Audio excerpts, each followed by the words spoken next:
the first thing I want to ask you about is the story of Fitzgerald and Sons Plumbing. Like, how did it start? Yeah, so my dad started Fitzgerald Sons Plumbing Company. Grew up in Long Island, New York, and I graduated high school in 1984. And he literally lettered his plumbing truck in Long Island, loaded me up, dropped me off at the University of Delaware to go play lacrosse, and he kept coming and started Fitzgerald and Sons Plumbing Company in Peachtree City, Georgia. My grandparents had moved down in the 70s. So they knew a lot of people in the community, and it was very helpful, getting started, having, a customer base already in place. Were you doing plumbing in Long Island? Like, I literally graduated high school and I went to a place called St. Anthony's on Long Island, and then went to Delaware.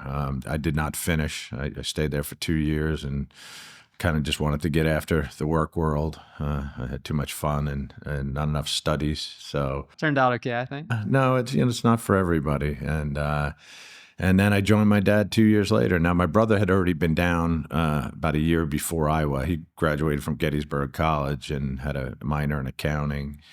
And he kind of beat me down here by a year. And it was interesting when we first went to my dad to join the company. We were very small at the time. We're talking about 1985, the end of 85. And it was just, at first, it was me in a truck, and then Rich in a truck, and my dad. And then we slowly started hiring people. But really from 1987 up until 93, it was just learning the trade. And we stayed very small and got to know the community.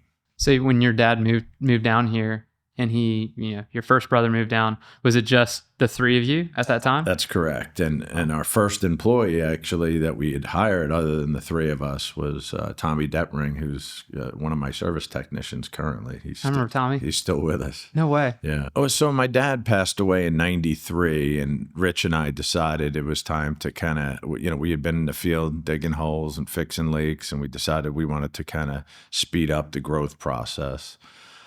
So we ended up hiring and taking on smaller commercial jobs and continuing to do service. Of course, marketing was way different back then. It was phone books, and that was it. And we just started growing from there. Now you just throw money at Google, and companies can actually go from 2 trucks to 10 in a much shorter period of time. It's just changed the game. So going back to your story, how long did it take y'all to go from 2 trucks to 10 trucks after your dad passed away? Because we do new construction commercial, we were just we were very conservative with our marketing budget, because we were so ingrained in the community. And we also do marketing things like supporting the high schools and the sporting, the programs in the high school. What we try to do is build a culture of loyalty, which is loyalty is a two-way street. And you really have to treat people well and make them feel like they're a part of something. We like to teach them how we do things, and then let them grow through the company, get their license, and then put them in a service truck. And it's frustrating sometimes because you spend a lot of money training, and then they get impatient, and they, somebody gets a hold of them from a commission-based plumbing company, which we are not, and they offer them the world, and then you lose guys as you're growing, and it's just do they come back? Some of them, yeah, some of them do actually, but it's okay. I mean, it's just how it is. I mean, honestly, it's really just one thing. You have to care for them, like they care for your company. It's a two-way street, and you can't fake it.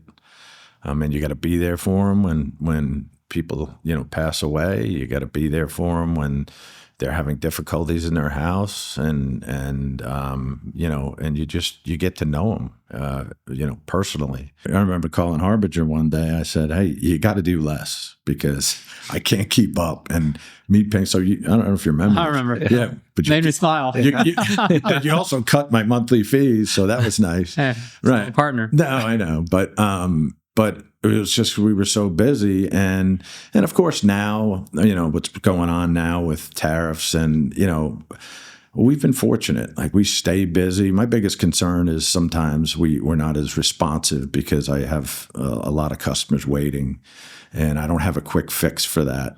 All we can do is be honest. And but we're in a good spot right now as far as workflow.